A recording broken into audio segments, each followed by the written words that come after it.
Okay, I'm going to talk about when I met my husband. I first met my husband when he was dating my very best friend. We were inseparable. We met in 1970 before he went off to Vietnam for the second tour. I hated him. I really hated him. So in 72, after he had come back, my friend was talking to me and she said, I think I'm going to break up with him. I don't want to marry him. They had gotten engaged. And she says, I just don't want to marry him. I'm going to break up with him.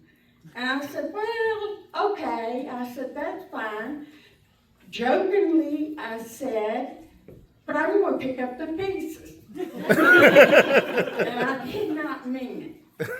So in the spring of 73, my husband came to me and wanted me to date him to make her jealous. So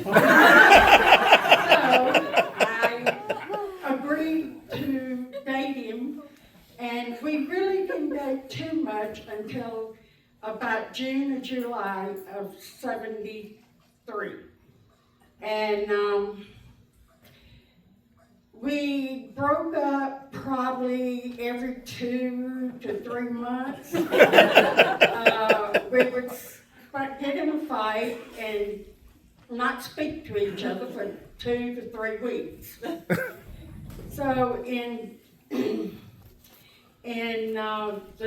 winter, the spring of 75, my husband asked me, he said, I was fixing to go into the service.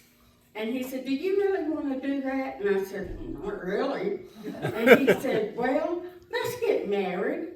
And I said, what? And he said, let's get married. So I said, okay.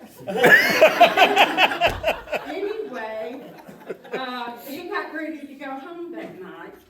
And he scratched his head at the door and he said, did I ask you to marry me? And I said, yes, you did. And he said, well, don't tell anybody. I may change my mind.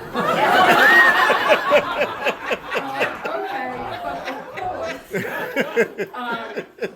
my cousin was the first one I told. Within 15 minutes after he went home. So, but when we did get married in June of 75, our friends all took bets to see how long we would be married. They did not think we would stay married. But we have been married now for 51 years in June.